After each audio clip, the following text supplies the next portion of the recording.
A very good evening and welcome to this edition of the Fourth Estate. Charles Mongu Shampagi, and on this 5th day of March 2017, we will be discussing tonight issues in Kampala, Capital City Authority. There have been many stories during the week, of course, the drama of the East African Legislative Assembly elections. Uganda is the first country to actually hold those elections, and I'm just wondering what the rush was and what that charade in Parliament was about.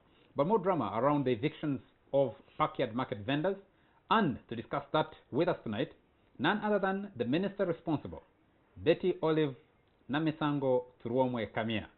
I saw a cartoon in the New Vision has a very interesting acronym for her name, but I'm not going to do that. Honorable Kamya, very nice to have you. You used to be a very regular guest here. A founder. A founder panelist. Founder panelist. And I'm very happy to be back. And Charles, thank you very much for... And she left us to go and eat alone. I think I'm happy to be back. To the credit of the Fourth Estate, it's made quite a few people, because from here they're going to from think. here people have gone have eaten things.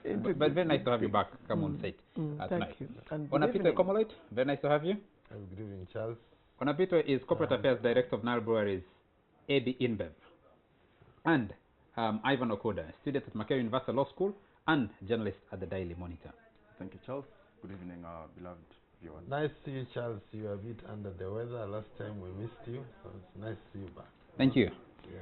I'm happy to be back. Yeah, I must say that I'm always happy to be part of this show, but on the other side. As a viewer. Very nice. Yes, I have seen you send messages to some of our guests during discussion.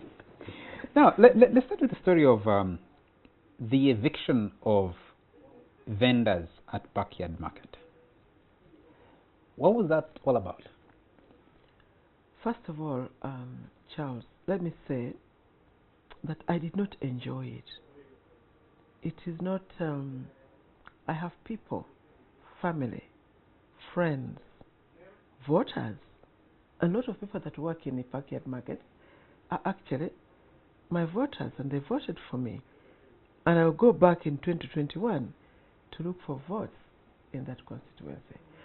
So, for what position? Because you've gone to that constituency to look for votes in 2011 in a different capacity.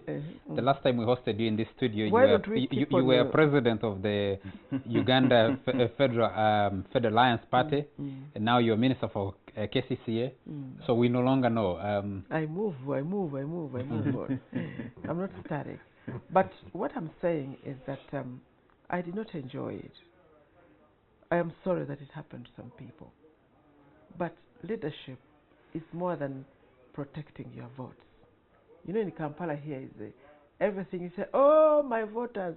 But leadership is more than just protecting one's votes. So some decisions, tough decisions, have got to be taken. And the decision to evacuate the people of Backyard to other places that were organized for them had to be taken. Had to be taken and by who?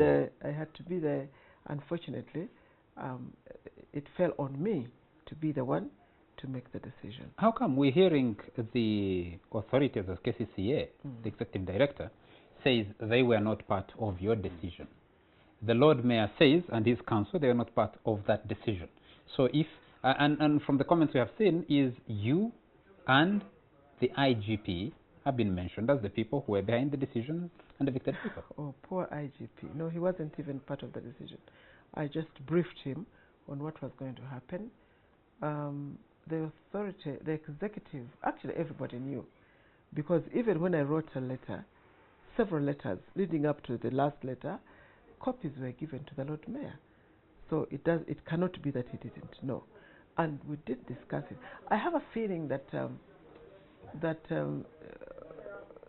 maybe the executive director was misunderstood. What she did not perhaps know was that it would happen that night, but that the vendors had been given a notice to vacate in 30 days was known by everybody. It was even the papers. And apparently you had it a was rumor. even in the papers Yes, before. and apparently you had a rumor that someone was going to run to court and secure an injunction, so you decided No, to it act was not a swiftly. rumor. It was not a rumor. Hmm. It was a fact.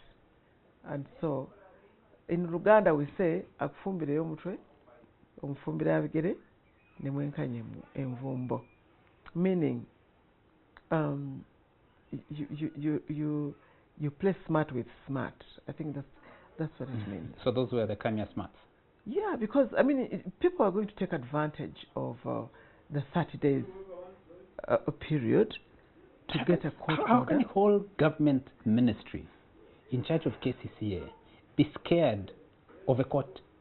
It's not a court scared. order? Because It's not scared. I mean, if you speculated that there was people going to go to court, you concluded that they will get a court order stopping, granting an injunction against the eviction, and then you acted to prevent that. Charles. Government works in a more organized Yeah, Charles. way that respects rules, and if it happens, then you go back and find a better way to do it. Of course, you respect rules. If the court order was there, we would have respected the court order, but the court order was not there. So there was no rule that was broken, Charles. But you told Parliament that yes. you knew there was going to be a court order. How did you know how court was going to roll in the first place? No, because we know how. There's enough intelligence to know how people work. But let me tell you something. If someone told you, Charles, that you're going to be taken to court for, say, let me give an example, for non-payment, don't you rush and pay and preempt that? No, the rudimentary way that people do it, if you know you're disputing over a piece of land, which in this case is a dispute over a piece of land, you rush and either put up a house to claim higher equity in that house, in that piece of land, or you slash the other guy's banana plantation. You know, Charles, at the in back this of case, it you're all, like it is the spirit. It's the spirit behind the action. If the spirit is to frustrate you, if the spirit is to undermine an otherwise good decision, then the spirit of the action, I think, must be put into consideration. And the spirit was not well intentioned. Okay, so because let me tell you something. Yes. The backyard market is an illegal market. It is. There's no question about that. How so? And they had, yes, it is. There's no question about that. What makes it illegal? Sorry? What makes it illegal? Because it had not been gazetted. Because it was not, first of all, it was not gazetted to be a market. It was gazetted to be a park yard for Nakivubo Stadium, and so there were no facilities to support it as a market. And who gazettes markets and how? What's the procedure? KCCA wasn't going to gazette it as a market because it has been designed to be a parking space. So has KCCA, over the existence of that backyard market over 25 years, has KCCA been collecting dues from it? I think there were times when they did. Then there was an ownership dispute, which was settled in court. Absolutely settled that premises belongs to Nakivubo, and KCCA stopped collecting dues. So KCCA was not getting any money, doesn't get any money from that market? No, they don't. They were not getting any money. But more importantly is that Nakivubo Stadium had been banned by FIFA from hosting matches, local, regional, and international, on account of the status or suitability, the status of the stadium. And so all those years, the stadium wasn't really making any money, and that's their core business. So it was collecting dues but not making money? Well, that was at the expense of hosting international matches. That was not their business. Collecting peanuts from vendors was not their business. But at some point anyway, they wanted the vendors to go off because they wanted to develop. So more naturally, wouldn't that be a job between you and the Minister for Education and Sports? No. Who's responsible for the developing sports arena? Education and sports are responsible for managing the stadium. KCCA is responsible for gazetting workstations and ensuring that legal workstations are the ones that are doing what they're supposed to do. So how many legal markets do you have in Kampala? There's a total of 72, I think, markets. But some, there are about 72 markets, but some of them belong to the Kabaka, some of them belong to individuals, others belong to KCCA, but I know that Parkyard is one of the illegal markets. So how many illegals? How many other illegal markets? I can't think of any right away. So all the others are legal markets? Except Kasubi, which is going to be relocated because it's because they need to build a road, but it has been, it has been gazetted until they need to build a road. That changes its status. The others now could have, Busega? Busega, yes, Busega. Busega is illegal or illegal? It is legal. It is legal, and it is. Not the structure that's not yet occupied. The market that is just around the roundabout. Oh, the market that is roundabout, yes, the corner. Yes, it is illegal, but it has got UNRWA has given notice for them to move. But the difference in this one is that the owners of the premises needed it for their own development. We do not see Nakivubo War Memorial Stadium management at the center of who is now taking charge. We see private business people, different companies, jostling over, actually pulling in graders and bulldozers after your eviction. Well, that's the responsibility of the Minister of Education. My part was because they petitioned to me to get illegal vendors off an illegal market and hand back their premises, which I did. And that's where the responsibility of KCC ends. The rest, management of the stadium, that's the responsibility of Minister of Education. Wouldn't that be strange to a viewer to say that, for me, I was just told, evict these guys, evicted them, and the rest doesn't belong to me? Would you find that strange? Not really, because that's where my responsibility ends. With 72 markets and their status not very sure for all of them? What not do you knowing mean? whether they are legal or not illegal? What do you mean? Whether they are not legal or not legal, so we... No, I did say they are legal. All the ones I've mentioned, off-CAF are legal. Are legal markets? Yes. But we find markets scattered all over the city, and we don't know whether they are legal or illegal, and there is no eviction taking place there. Well, I was petitioned. There is a petition from Nakivubo War Memorial Stadium to me to help them repossess their premises. And once so some actions are always prompted and by once something. you evicted, and the others, by the way, we are in the middle of reviewing them. And once you evicted, who did you hand the market to? The empty market to? We didn't have to hand them. The market belongs, the premises belongs to Nakivubo War Memorial Stadium. So do you know who is now occupant of the area Let that me was tell once you, Parkyard market? in my office and in my files, there is only one correspondent. That is Nakivubo War Memorial Stadium. They are the people that I am dealing with. So the market now, the Parkyard space, now is in the hands of Nakivubo War Memorial Stadium. Is that what you're saying? Of course. Of course? Of course. We've seen talk about businessman Hamis Chigundu. Hamis Chigundu is the responsibility of Nakivubo War Memorial Stadium. But the talk out there, you know as well as I do, that you evicted for Hamis Chigundu. That is and whatever his development is. That is the talk out there. Ham Development Enterprise. The fact and the legal thing in my files, that piece of land belongs to Nakivubo War Memorial Stadium.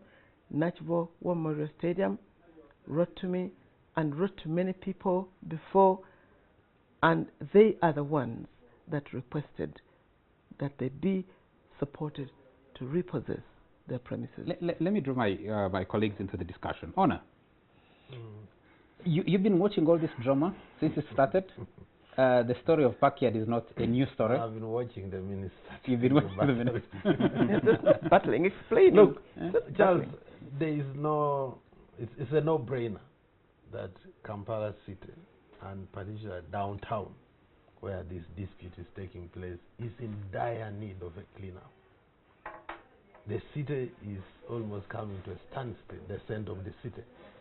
You cannot transact any speedy and meaningful business downtown. So, without going into the details of exactly who is right, who is wrong, to an observer, to anybody who is interested in a sanitized city. If this action was taken to achieve that, there should be no debate. But of course you can see that there's a debate because it might not have been taken to achieve that purpose. I think the crisis for a minister, if I can call it that so, is not, is getting into this firefighting mode that she's aware of this country has gone through for so many decades, trying to treat isolated symptoms of a problem.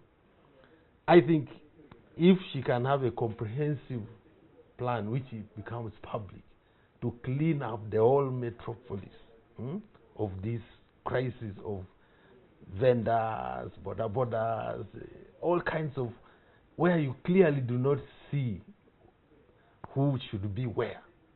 So if it is a beginning of that grand plan, then or maybe we should put the question to the minister. But if this is simply about appeasing some individuals who have gotten into the queue of reaching the powers that be, and then they get first treatment, and then you stop there, then it won't achieve. Because even, first of all, I don't think even if you had the state-of-the-art stadium in that part of the city, and the surrounding remains as it is, it would ever serve any purpose.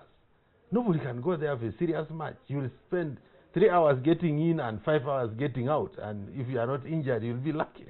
So it's a big problem, and I hope the minister is really trying to get the bottom of it and not trying to please some individuals, as it's the fear that it's what you are trying to do. The question Anna is putting, are you working off a master plan for the improvement of the city? Is this a one-off incident? If I come, I mobilize my people where I live and say, we have this illegal border stage, let's petition the minister, and we'll have the minister clear that. You'll be running around town, around the city, trying to sort out isolated individual problems. You know, Ona is so right that the city, or the country for that matter, has a lot of problems. And for that matter, the cost of dealing with the problems is so high. If we had planned better and earlier, we wouldn't have problems like we have. You want to build a road, you have to pay off hundreds of people to get off the road. Some of them who built their houses just a couple of years, or shops just a couple of years before. If we had a master physical planning, if we had a master plan for the whole country, we would have avoided a lot of problems. So yes, there are plans, but also there is work in progress, which you can't stop. Like in the case of Parkyard, it's work in progress, where for 20 years people have been asking to repossess this. They've secured funds to do it, and they want help to do it. So as you work on the master plan in the metropolis, as Ona says, you also can't ignore work in progress. So in this particular case, are you working off some bigger plan, short-term, medium-term, long-term plan? One, in the KCCA Act provides for the Kampala Metropolitan Physical Planning Authority, and that Metropolitan Physical Planning Authority will do that work of laying out what the city should be like, and even reaching out to the metropolitan area. But the authority is not yet in place because a few. It's supposed to be actually appointed by the minister, but you know that we are in the process of amending the KCCA Act. And in amending the KCCA Act, although the Physical Planning Authority was provided for in the Act, but its operationalization, such as the structures and the funding, were not provided for in the current Act. So that one needs to be part of the to be provided for in the amendment of the Act. So but to answer your question, yes, there is a plan to... Which one is that? I mean, to provide... there is a plan to have a Greater Kampala and the Metropolitan Physical Planning Authority, which will then do that work of planning, and also at the national level. There's a plan to have a planning authority. There is no plan on how Kampala or Greater Kampala gets developed. Well, that development is done by... I mean, we have a big picture. You can have a concept. You can have a minister can have a concept and a big picture, but the planning must be done by professionals. The last I checked, Honorable Minister, was that the last Kampala physical plan, the Kampala physical plan was last updated more than 20 years ago. You don't have a current Kampala physical plan that you're following in the development of the city. That's just what I told you. And now, Charles, there is not even an authority. There is a plan to create an authority. There is a plan that would help to create an authority that would then help to organize or to plan or to map out the city. So there can't be certainty that what will come out of the eviction of Parkyard will be a more organized downtown Kampala around the Nakivubo Memorial Stadium. Well, you can't guarantee that now. No, you can actually, because Parkyard, Nakivubo Memorial Stadium was created by an act of parliament way back in 1953, and the areas, the grounds around it, and their antiques, you know, it's something that you want to keep. I don't think anybody's going to be messing with the Nakivubo Memorial Stadium. But I think that what I keep saying, we can only make the best of a bad situation. Okay. I'll just allow Ivan to just put one question or make one comment, because we need to take a quick break. I wish to ask the Minister specifically on what I think from the information that I have appears to be alternative facts. Maybe she can clarify. What's true is these matters are in court. I know that the law firm Max has written to KCCA, and they're representing somebody who is challenging the taking over of that contract by Ham Chigundu. And at one point, Nakivubo Memorial Stadium did advertise for people to come and develop that land. They got about 4 companies which were given tenders, and then at some point Ham goes to the president. That's the popular photo you see in the monitor. Presents him what appeared to impress the president.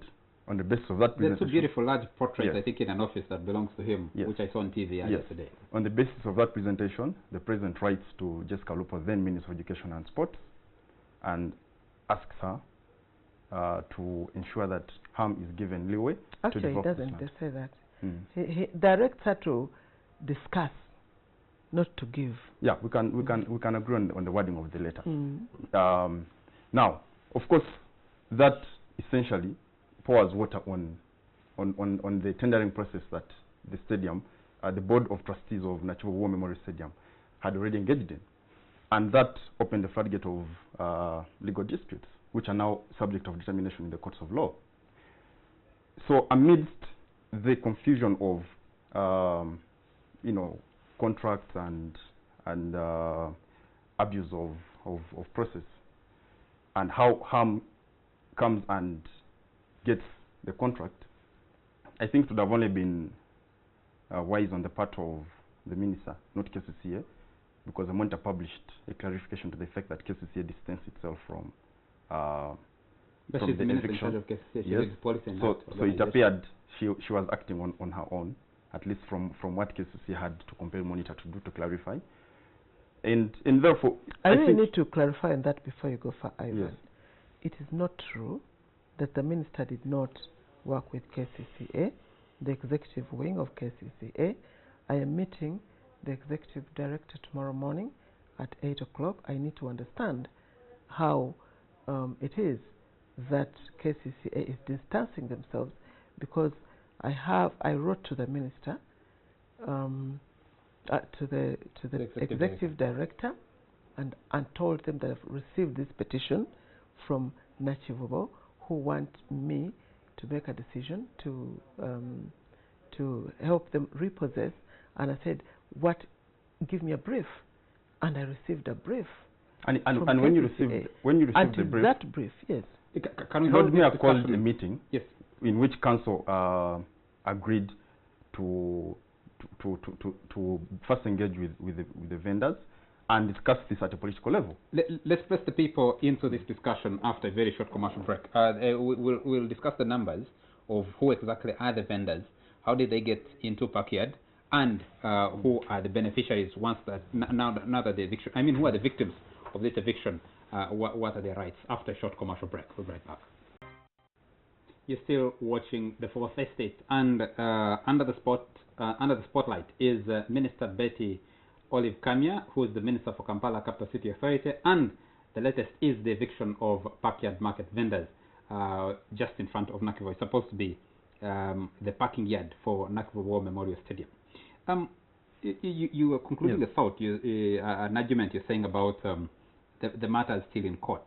We don't have Hamis Chigundo in studio with us, or any of his representatives, so I am careful on how much we can go into the discussion about his private business. So what's true, Charles, is there's a whole question of transparency in the process, because at what point, for example, the decision to evict these vendors is arrived at is itself a matter of debate.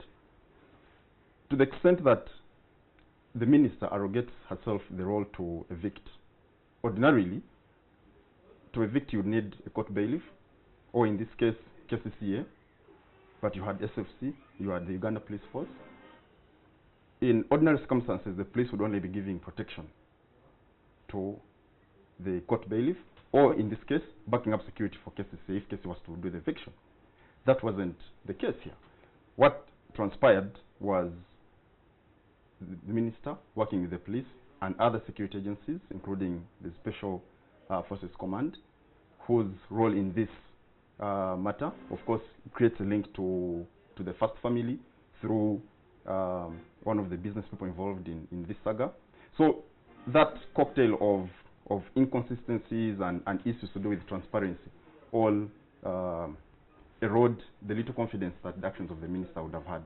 You know, Ivan, who is normally a very level-headed person, surprises me today. Because one, it was not an eviction. When you give notice, I gave notice, and I made a very clear statement to Parliament. I gave a 30 days notice.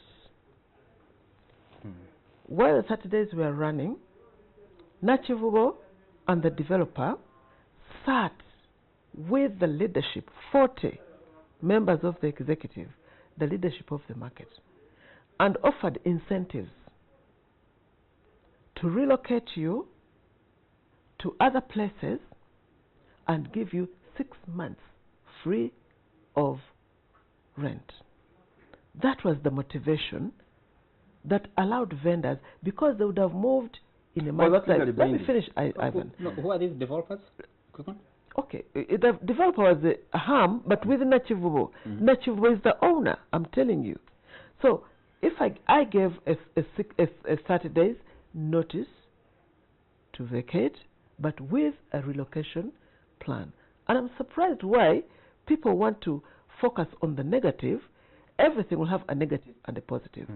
It's how heavy each one is. And in this case, in my opinion, the positives far outweigh the negative. But why people want to focus on the negative, I just can't believe it. I'll tell you Let why. me tell you. No, Charles, I'm going to lose my line. You give notice to vacate with a relocation plan, a clear relocation plan. There is 1,000. There's 1,000 stores in the Ham shopping mall. There's 700 stores in Usafi. There is 500 stores. There is 400 stores in Owino market. So there is a clear relocation plan. But before the 30 days are over, the developer offers another incentive. If you move today, then you get 6 months. And that's the one that made people move without a gunshot, without fire, without tear gas. Those are the positives. Because is that relocation plan legally binding on the part of the developer and the stadium? Because the worry of the vendors, for example, is that this is simply an off-the-cuff there is a contract. arrangement. I even laid it on table in Parliament. That's why I'm surprised at so much negativity. Okay, when I laid the contract on the floor of let me Parliament. speak on the suspicion. Why it's difficult to trust what appear like government plans, especially when it comes to land issues in KCCA. You were a member of Parliament before. Yes.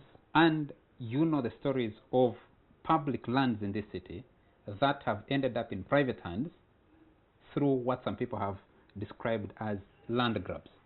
And many people have been asking the question, is the story of Nakivubo Stadium not another part of a systematic land grab by some shadowy individuals? And the next day you'll find what you've just mentioned, a Ham shopping mall in what was supposed to be a parking yard of a sports facility. What is the possibility No, that the parking yard is park yard? Yes. What is the possibility? On one side is a shopping mall that was also, I think, part of some kind of market, supposed to be parking space before. What is the chance that you'll not find another mall on the other side? And well, that's a different debate. The debate now is that we have some Ugandans who are operating in a ramshackle, dangerous, illegal market, which should have been used or developed as parking space for Nakivubo, but which has never not been able to do that for 20 years. But now they are being relocated to gazetted markets, which means that while they were insecure in the ungazetted markets, they now get security in the gazetted markets with 6 months free rent. I mean, why don't you look at the positives? You could. Would you make the same argument for example, Kiseka Market? It's a completely different situation.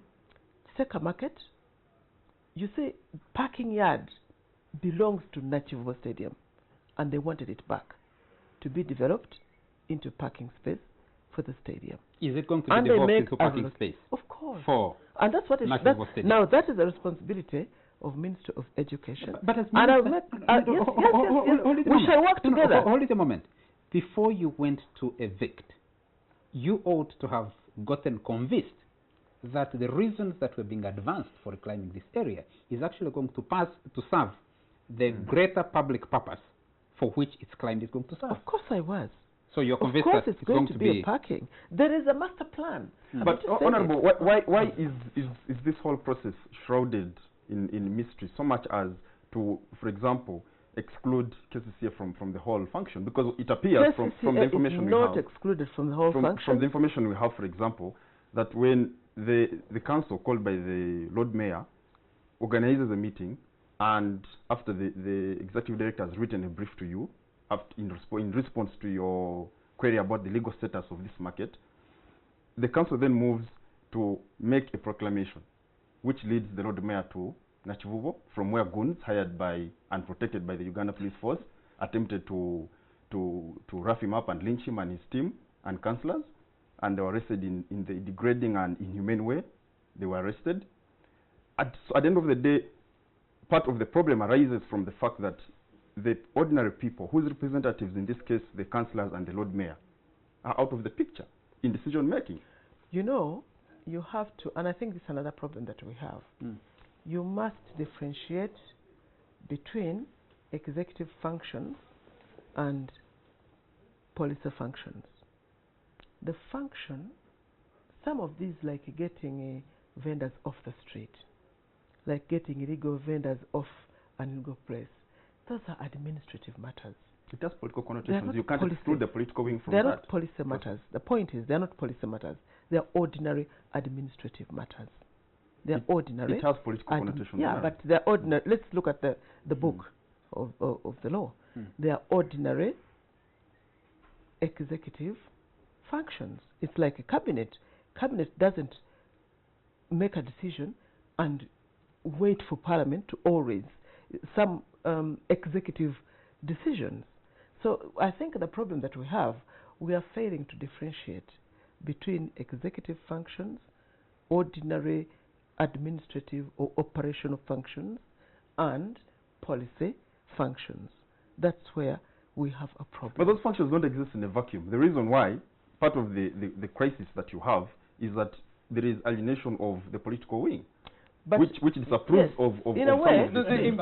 in a way, let me first give you the environment we are also operating in.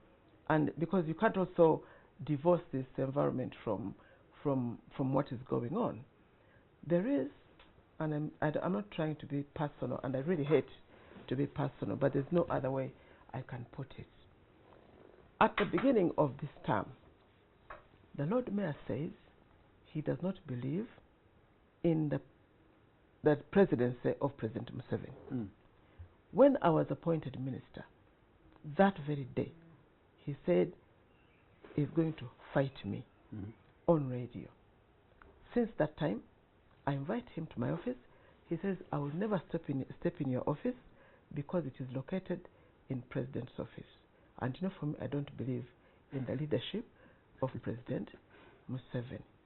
And then he says, when after swearing in, I came back. The president gave us his blueprint of how this term was going to operate. The 23 guidelines. When I came back, I invited all heads of institutions in Kampala and said, I would like to tell you what Chisanja Mchezo is going to be about. And he wrote in writing. He says, 1, I'll not attend a meeting because I don't believe in the presidency of Museveni, and 2, I don't believe in Kisanja Hakuna Mchezo. So, and sadly, on radio, CBS, he said, for me, program defiance is much better. I'd rather, I'm more interested in defiance than being Lord Mayor. So really, that's the environment in which we are. Yes, I need to come in. It's a difficult environment. So if somebody is saying, I don't believe in this program, I don't believe in this government, I am going to undermine it, I'm going to make governance difficult.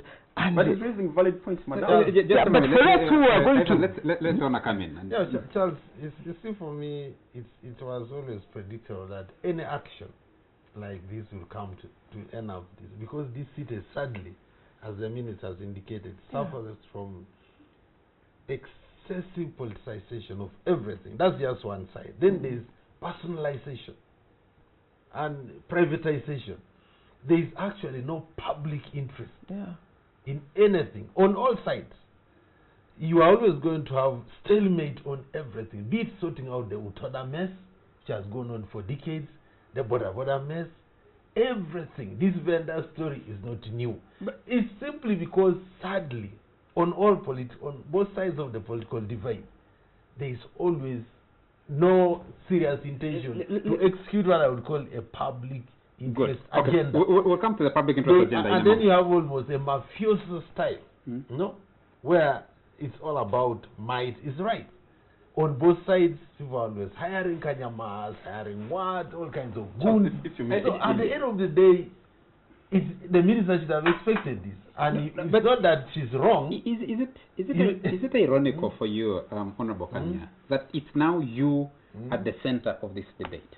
That it's Beti Kamya at the center of this kind of controversy? The hitherto most level-headed politician. Yeah, that brings out your point. Whoever was going to sit in this chair, as long as the Lord Mayor's chair is also occupied by someone like Lukwago. Yes. This still occupied by Lukwago. No, but no, I'm bringing the point from a different area. Because you see, Charles, that's what I was saying. That and I agree with Honor. At the end of the day, the politics in Kampala is so politicized that it's difficult to. No. I want to drive this point from a very slightly different. You were very regular on this show before. You're a pioneer of this show. For a person who was collecting signatures to cause a referendum, to strip away the powers of the executive and particularly the presidency, to be saying what you're saying now in terms of defending executive authority, doesn't that sound like kind of No, it doesn't. a contradiction? No, it doesn't, and I'll tell you why. I still believe that we need to reorganize our constitution. I still believe in that. But when I went around, Charles, all of you know, I went around, I talked to everybody. I talked to Dr. Besige, I talked to Norbert Mao, I talked to Olara Otuno, I talked to Bishop Nirinjira, I talked to half of Parliament, I talked to everybody who would listen to me, and I said to them, let's not focus on individuals or positions. Let us focus on the Constitution. Now, nobody wanted. Actually, they said, yeah, I bet you're right. But you see, you can't hold a referendum now because Museveni will rig it. But they're not worried about their own elections. Everybody went into the elections. So I didn't get the referendum because our party was a very small party without the enough capacity to pull it off. But when I look at the four parties, the FDCDP, because if our core value is federalism, none of the parties have federalism as their core value. So we put them at par. Where would federalism have placed those vendors in Nakivubo market, in backyard market? You say, like you said, like the owner said, the city needs cleaning up. And Charles, that place needed to be evacuated. But to where? They were relocated to gazetted places. And Charles. for who? Why don't you want to admit that they were the city needed, that's even better. Yes, the city 6 needed months for free. After that, they were I have no argument about that. Needed to be cleaned up for who? I don't know. Who is the beneficiary? That's a funny question. No, it's not a funny question. I'll give you a statistic. In the last 1 year, 2016, 100 Ugandans became dollar millionaires. Really? There is a total 1,400 dollar millionaires in this country. That's according to the Knight Frank Wealth Report, World Wealth Report, the latest, the 2017 report. The question is, who are you putting at the center of your planning? Is it the people? Is it the majority who are at the bottom rank? Is it those above? So if the city needed to be reorganized, yes. The vendors put a proposal and said, we can be partners in this redevelopment. Were they listened to? Charles, do they have a chance? Today you have lost it, I'm sorry. Why? Because that place was never gazetted to be a market. It was gazetted to be a parking place. Yes, so and there was the no question of being partners in the development of that, because the vendors are interested in a market, and that place was never gazetted to be a market. The people who went into Parkyard were taken there by the government of Uganda. Disabled people at evictions 25 years ago. No, Charles. They were taken there as a temporary arrangement. Temporarily. Yes. Because Nakivubo had not the resources to develop it in so they did not just walk themselves there. So we walked them out to better places. And you needed to walk them out in a more organized place, in a more organized way. Go to Safi now and see what's happening. They have better stores, Charles. Go there and see. With sticks and people breaking down their facilities? Oh, no. And you're forgetting. No. Just a moment. Charles. You're forgetting, Parkyard Market has been burnt how many times? Between 2009... 3 times. 3 times. Between 2009 and 2017. Yes. Were those fires accidental? Wouldn't they come to question now? I don't know. That someone wanted them to get out by hook or by crook? Well, and they didn't succeed after about 3 fires until they got Beti Kamya to help them do the eviction? Would that be an unfair argument to make? Why couldn't they have got someone to do that about this? This option was available then. Why did it apply? This option, you know, why did it apply? Usafi Market was built then. Yes, why didn't it apply? Why did it apply option before? You are saying, of Beti Kamya, as you call it, was available even when the fires were there. So why was it? What was unique about this? I think it's good the minister went there having been a politician on both sides, the solution is first of all to depoliticize Kampala.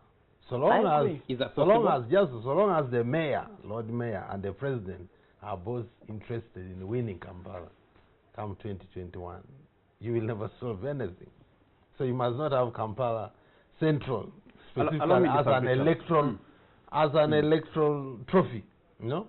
Two, you need to push for modern management of the city, which is devoid of old-style bureaucracy and politics. If necessary, give a private entity to run this There city. was an attempt.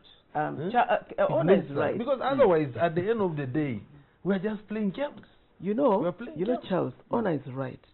And the whole idea of transforming Kampala City Council into Kampala Capital City Authority was precisely to do what Charles is doing. To depoliticize the, Honor is saying, depoliticize the city, give it to administrators who are just not political and get away. But you know, when we were enacting that act in 2010, then there was public uproar. You know, that we are not going to elect our own mayor, and I think the government succumbed to that, and then we brought in the politics. Otherwise, the whole point of transforming KCC into KCCA was precisely to achieve that. But then I think the politics overpowered. Isn't it an interesting position to be in, that you have not just a Lord Mayor and a council which is political, but you also have two politicians who are ministers running KCCA, which was intended to be depoliticized. You have a minister and a deputy minister. Because it didn't work from the beginning. I mean, it did, since it didn't work from the beginning. Because allow me respectfully disagree with Ms. Honapito and the minister. First, I think it's idealistic to imagine you can depoliticize Kampala or drain the swamp in that respect. Actually, and what you call politicking are legitimate questions and issues raised to do with checks and balances. There is no country that can operate in this modern day and age without those checks and balances, be they political or not. There is a very interesting letter the President wrote in November 2008, in which he emphasized to the Minister of Local Government the need to ensure that there is empowerment of the people in respect to development of these markets. That was followed by a study on the Markets Act, which is a 1942 law by the Minister of Local Government and the Uganda Law Reform Commission. And let me just read a paragraph from, this is a government document about 125 pages. It reads, in light of the above, decision-making on matters such as sale, development, administration, management of markets rarely involves participation of the stakeholders. The unprecedented and inconsistent manner in which the issues have been handled undermines the constitutional principle of public participation and the core values of governance, namely participation, accountability, state responsibility, transparency, and breeds resistance from the concerned stakeholders and oftentimes the general public. This is a government document. Absolute politicking. Just hold on. Listen. Let me finish the point. Yeah, this is a public document written by technocrats from the Law Reform Commission and the Ministry of Local Government, studying the weaknesses and strengths and areas for improvement of the Markets Act 1942. Now, I want to rebut you immediately. Yes. Those are pure academic. I want to use Utoda as a classic case where actually taxi operators and drivers are the ultimate stakeholders, have had the absolute control of that mess. Let me for 3 decades. Where have they ended? Let me give you maybe throw something in. So to emphasize this idea of stakeholders on issues that let me give a case study of Lagos. I was reading an article in the Africa Renew, which is a publication of the United Nations, the monthly magazine, and it tells the success story of Lagos. A mayor, or what you call a mayor here, but a governor then in Lagos called Tinubu, between 1999 and 2007, embarked on reorganizing Lagos, which was one of the most disorganized cities you could come across anywhere in the world. And later on, Fashola comes in and continues from where Tinubu had stopped. They were able to increase tax collection of Lagos from a paltry $3.2 million in 1999 to $115 million in the year 2015. They were able to improve tax compliance from 30% in 2000 to about 80% in 2015. They were able to improve the GDP of that city to $90 billion. It's an economy bigger than Kenya, bigger than Ghana, bigger than Uganda, and so many other countries in Africa. One city. But if you read all interviews by the governors of that state, one, three principles they used. Get the citizens on board and their approval. Two, improve tax collection systems. And number three, they're able to use the income from tax to improve sanitation and the transport network. So you cannot, Lagos was not able to develop without the people involved. And that is what the president is stressing in his 2008 I think letter. the minister has been visiting Lagos and might have a different story to tell about the chaos that still reigns in Lagos. But but they've made significant progress. Let me just Yeah, but then what you need, Ivan, to ask is whether the governor of Lagos says he doesn't accept the leadership of the president and is going to fight him. I mean, there are situations that you have to think about. Beyond.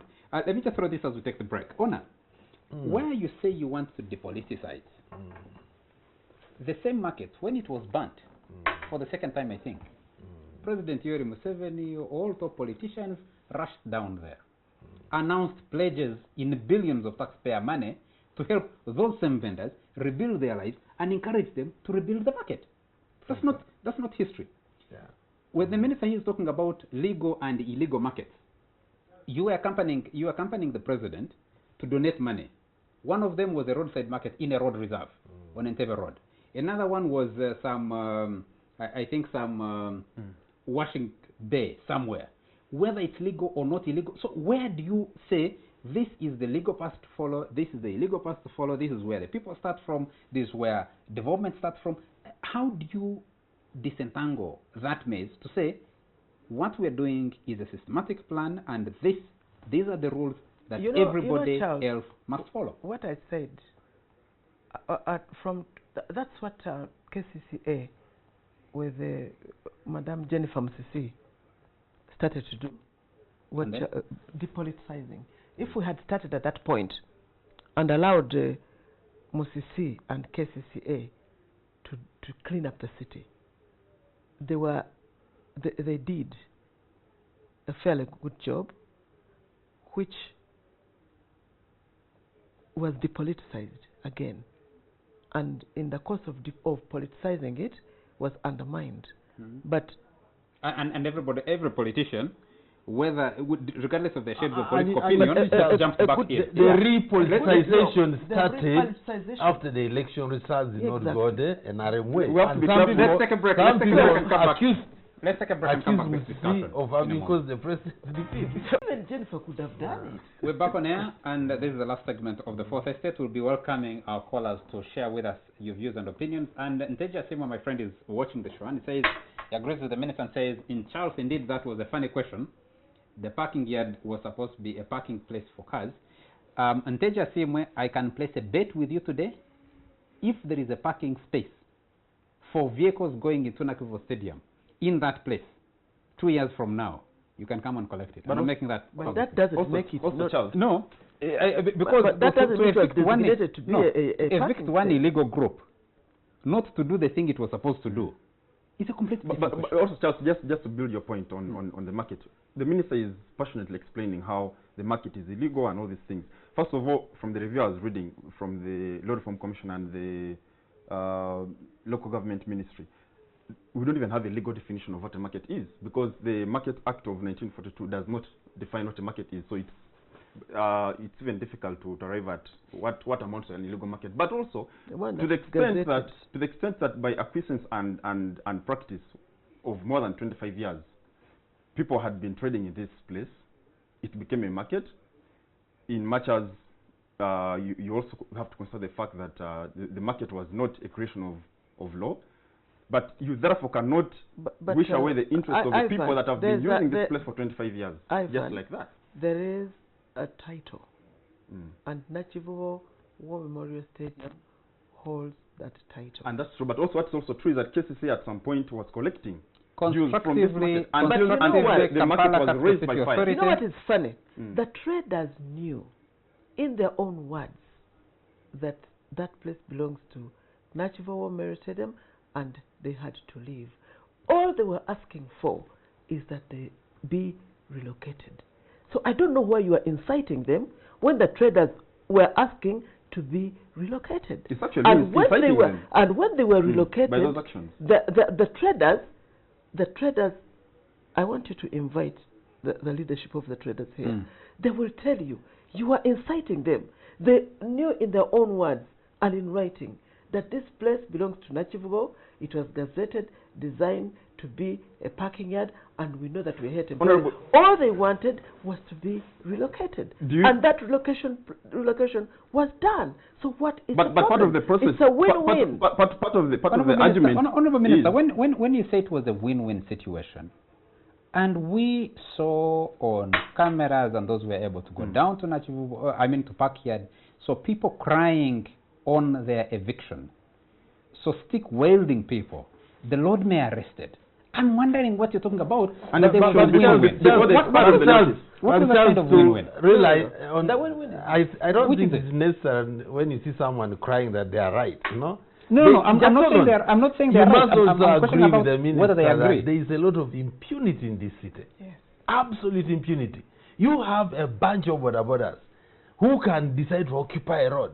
You cannot park your car, you pay taxes, I even they will said, stop you. Honor, I So even it doesn't said- mean that anyone in this city who says they have a right is right. I even say There is actually that always everything just has use of negatives force. and positives. But But weigh I- the negatives against the positives. I'm not saying it has to be 100% positive. But if out of 4,000 vendors, 3,500 are relocated, because throughout history, So what's the history population is of littered Parkyard? with people who will always protest. Wh- I am what- telling you. what's the You population know of very Parkyard? well that J.F. Kennedy was murdered because there are people who did not accept the abolition of, racial segregation and things like that.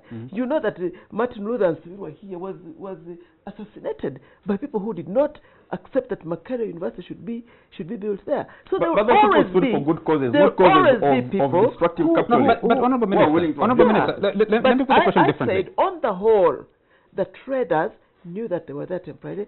All they asked for when they came to my office and in writing, all they wanted was a relocation plan and strategy. So why were they evicted? before Now, they why were are part you of the saying they notice? should have been allowed to say Why that? were So they you evicted as part of give notice? them a notice. Because You'd been engaging with someone them. smart or someone who wanted to undermine the entire process was playing smart. We had to play smart and fast. Honourable Minister, you say you had been engaged in discussion with the vendors. Yes, They were coming to your office and you're doing meetings with them. and I have You documents. gave them a notice. They were supposed to move. Then you moved because you were told someone was going to get and seek an injunction. No, not And, at all. so you're trying to tell us a story of one way things were moving smoothly. What changed? You see, the politicians. And you're one of them. I'm one of them. So you say we the But politicians. I am a politician, but sort of an administrator in charge. The administrators have told us that they didn't know about your plan. Well, they did. And No, if you but want us they have claimed you publicly. bring us here today. They've claimed tomorrow, publicly that Yes. they didn't know, and you told us in the first quarter that you're going to have a meeting with them tomorrow. And Charles, let me tell you something. I laid on table in Parliament a document from the executive. And vendors, And how can you say that they didn't know when I wrote the letter asking the vendors to go off the street and copied everybody? How much information? That only. The Lord Mayor was copied. The executive director was the copied. Lord Mayor was arrested. Everybody was copied. The Lord Mayor was arrested at Parkyard trying to address the vendors, and he was accused of trying to cause mayhem, to mobilize was he them. arrested? Yes, he was.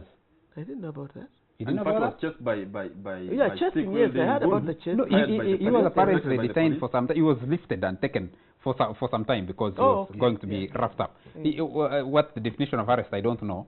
There's a legal definition of arrest, which Ivan here is in a good place to tell us. But if you see all this uncoordinated troop movement, and you're watching from the outside, and you're asking yourself, wait a minute, what is going on here? Charles. Who is in charge? Charles. To what end? Charles, we have sat here for 1 hour. During this hour, I have explained to you that the vendors always knew that they were there temporarily, and the vendors only asked to be relocated. And the question always in Kampala is, you are sending away people, where do you want them to go? This time round, there is an answer. What is your problem? No, my question is... No, your problem. No, I don't have a problem. You seem to have a problem. Because I'm telling you that the vendor wanted to be relocated and relocated them. You don't even want to respond to that. If that was the case, they would be singing your praises. They are not. They are condemning you on radio and TV. Charles, I can tell Charles, you. Look, no, just a moment. Even if the minister is wrong, just a moment, Honor. I don't agree with you, Charles, say that they would sing her praises. I've just told you that this country is choking under the burden of populism. Across the country, people do not believe in enforcement of the law. Absolutely. There is hardly any town where markets issues are not disputed. We actually anarchy. This country is politically stable, but in terms of law and order, there is a level of anarchy which has taken root. And you know the problem? Law enforcement is done for the convenience of destructive capitalists like the ones behind the Nakivubo saga. Law enforcement is done in the interest of the rich and powerful. Law enforcement is usually suspect. It's not transparent. It's done for everything but selfish interests of the political I don't know why Honor disagrees. I gave a statistic. What Honor is saying, to the level that people think, you say, okay, guys, borders, kindly get off the street. They say, no, we shall wait for the president and waylay him.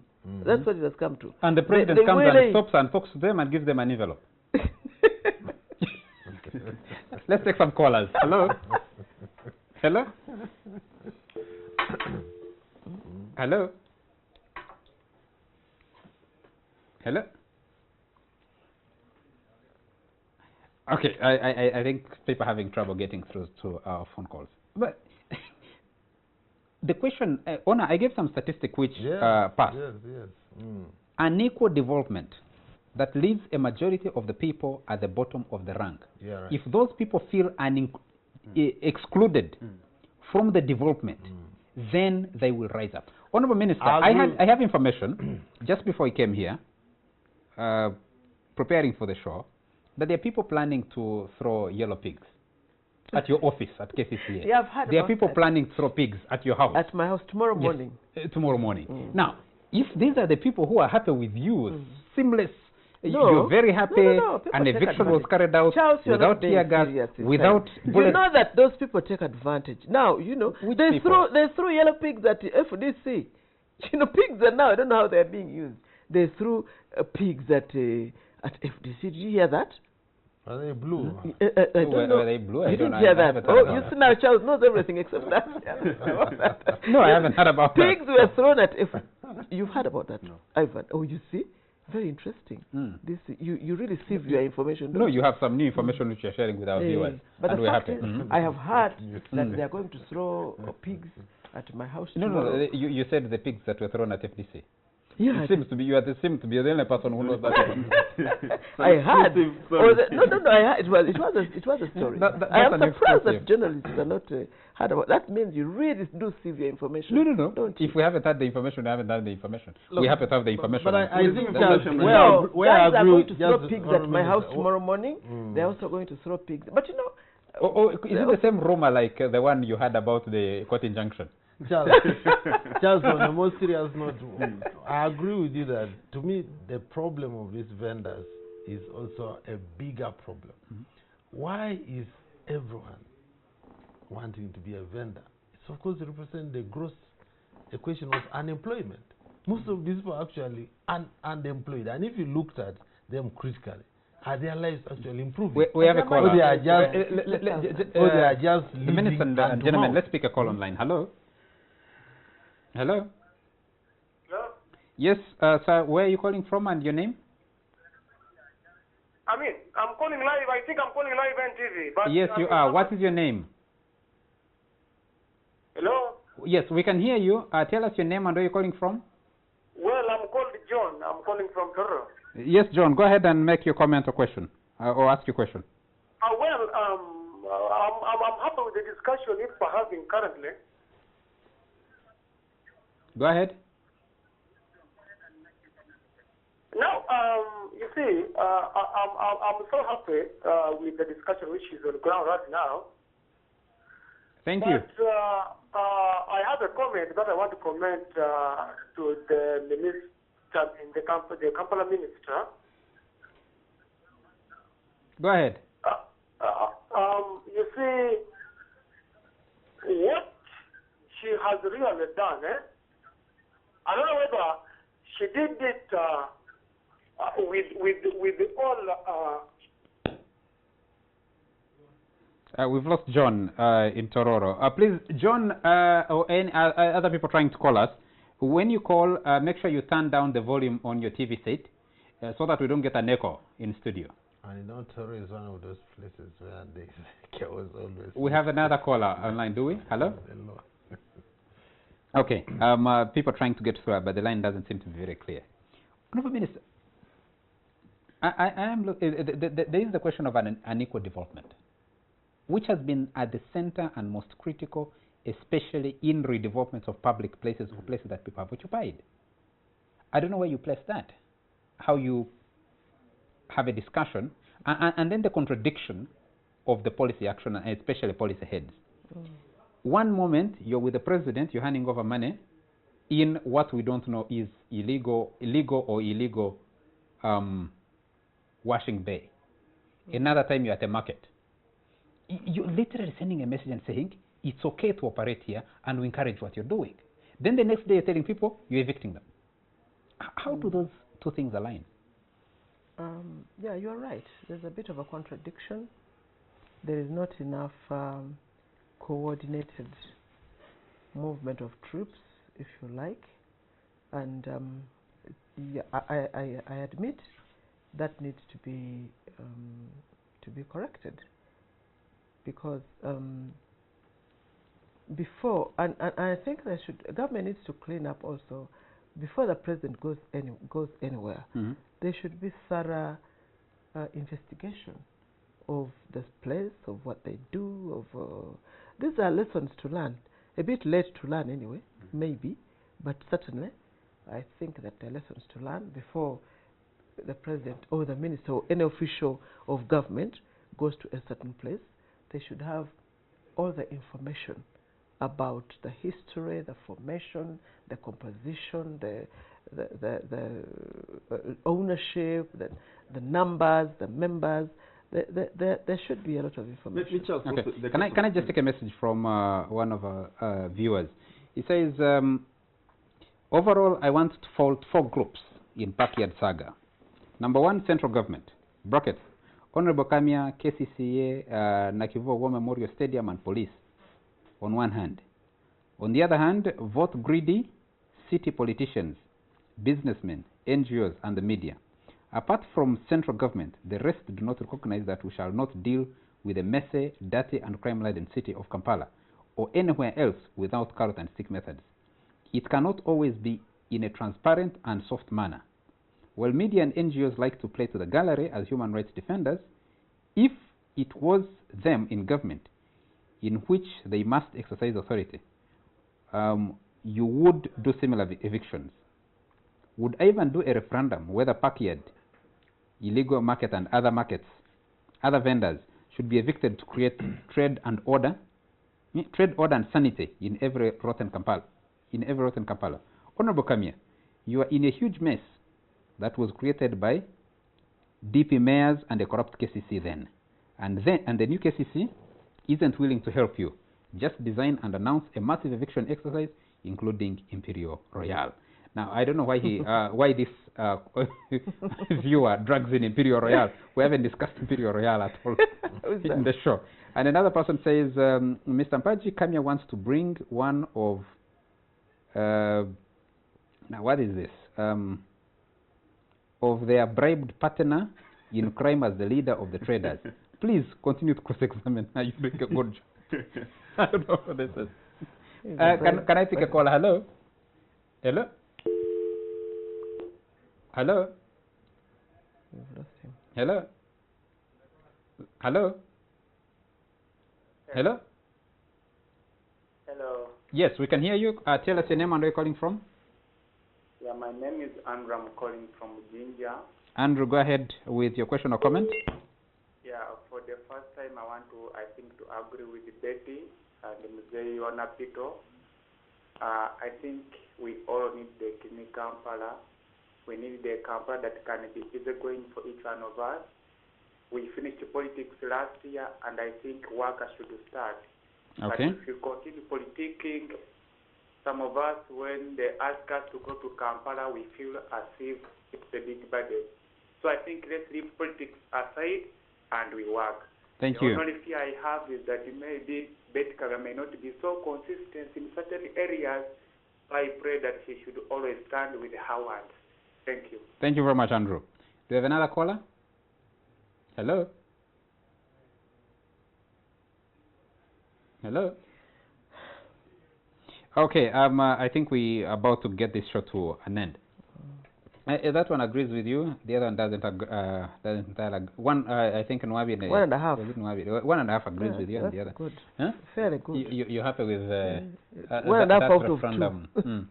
1.5 out of 2. That's very good. There is a critical question on the placement of the people. You haven't answered that question. I did. I said. By the way, I would like to urge you to take a walk to Usafi Market. You will see the kind of work that is going on. They are relocating these people, allocating them stalls, demarcating them, building up stalls where they need to be built. There was a whole area of Usafi Market which used to act as a store. It has been evacuated. So there is, people are being relocated. And as I said, before I finish, as I said, Charles, and everybody who is listening, in every operation, there are the good and the bad. And what I would like to urge you to focus on now is the weight. What weighs more? Because the good out of this is, one, an illegal market gets evacuated without a gunshot, without tear gas, without so much scuffle. Two, Nakivubo, the sports fraternity will get to develop that area. Three, the people who are insecure in an illegal market have been relocated to legal markets and will be even more secure. And four, we are on the right path of cleaning up this city. So I urge you, Ivan and other people, to focus on the positives. They are more than the negatives, I'm telling you. Of course, I was going to tell the minister why they don't necessarily want Usafi. Usafi is just like another supermarket in terms of access. Most of the traffic, we are working on it. It's off the traffic. So if you want to promote their welfare when they are in Usafi, make sure, for example, you do a flyover from the taxi parks and the bus parks. People should be able to get to Usafi easily, because otherwise, if someone is coming from up country by bus, by taxi, Usafi is off the way. Nobody will go. You have to be coming from Katwe or wherever to access Usafi. I think that's why they've been working out of it. And I hear people making the argument that the development of Kampala is important. I don't disagree with that. The question is, if it's not systematic, people are pouring in from the countryside into the city every single day. It is reflected directly in the increase in crime. Because if people were able to make 10,000 shillings from vending in the market, and that source of livelihood is lost, they turn Why to crime. are you saying it's lost? They have been relocated. Charles, you put a block somewhere. No, I haven't. They have not lost it. They have been located to another market. What you call a relocation, Madam Minister, What do you is call it? a public relations stunt It that, is not. That really amounts to nothing in substance. Because Okay. What I'm you've told challenging you, bring the leaders of Usafi Market here and ask them. The speaker asked me for a list of vendors and where they have, and I will put it on the floor of Parliament. How many vendors? Usafi Market had, Parkyard Market had 2,400 stalls. 2,000. 2,100 stalls. And some stalls were shared. So it can't be anything more than 4,000. So there are about 4,000 people evicted. Yes. Where did the number 15,000 come from? It's, Parkyard is 1.5 acres. 1.5 acres. 1.5 acres in terms of meters is about 5,000 meters. Even if you think you put one person per meter, it can't be. It's just not possible. Okay. Just scientifically, it's just not possible. We need to bring this show to an end. So I'll come to you, Ivan. Charles, we have to be careful when we advocate for depoliticizing processes. Politics hurts, democracy hurts. Most times, in fact, academicians talk of the paradox of democracy.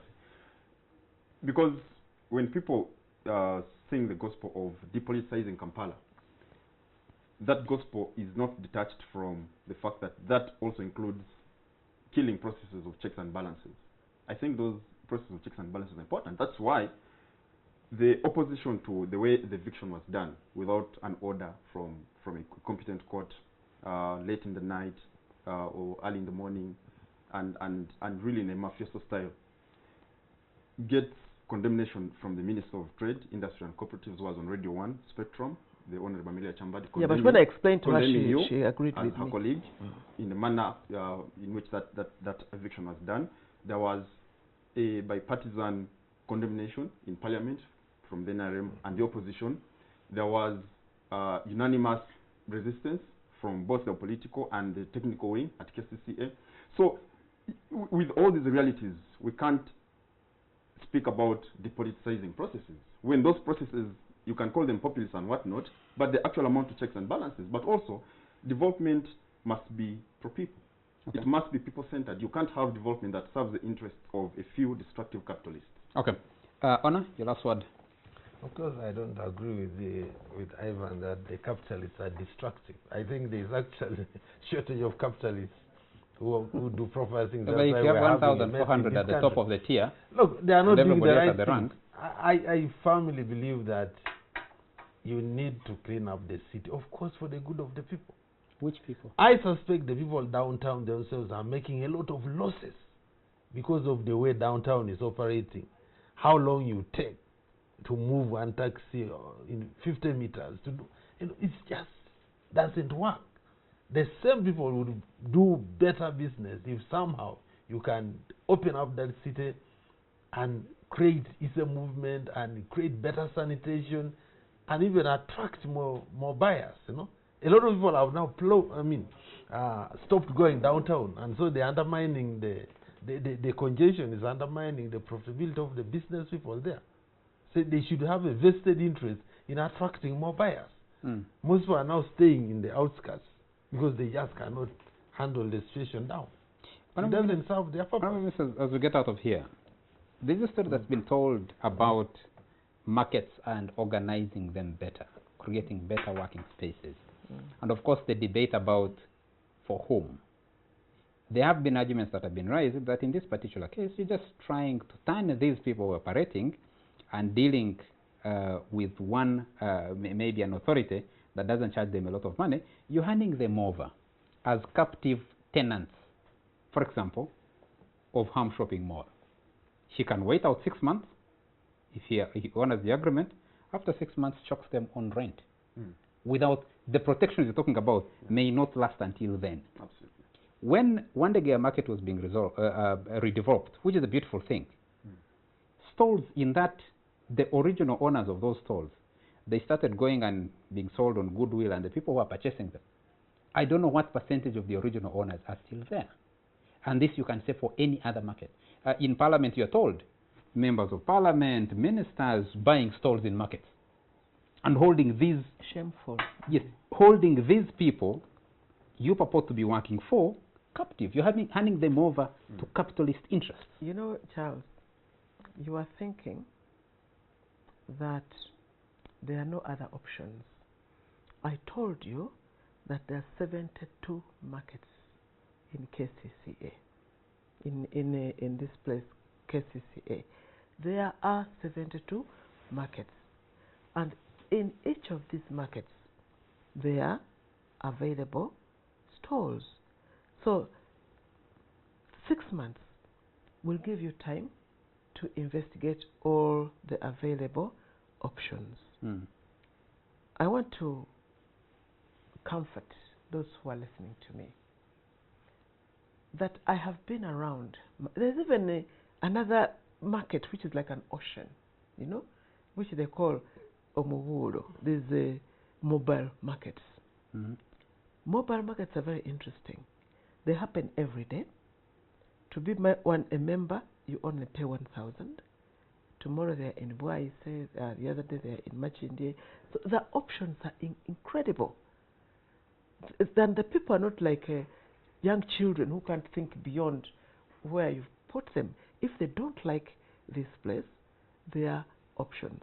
But the point is, they did not throw you to the dogs. Okay. There was a relocation plan. Secondly, I just, you know, when someone closes their mind to something, they really do. Ivan has refused to accept that was not an eviction, but a relocation. Okay. It was not an eviction, it was a relocation negotiated by Nakivubo and the vendors. And if that had not been the case, I am telling you, there would have been some blood. You have to relocate them in the night when there is less traffic. No. You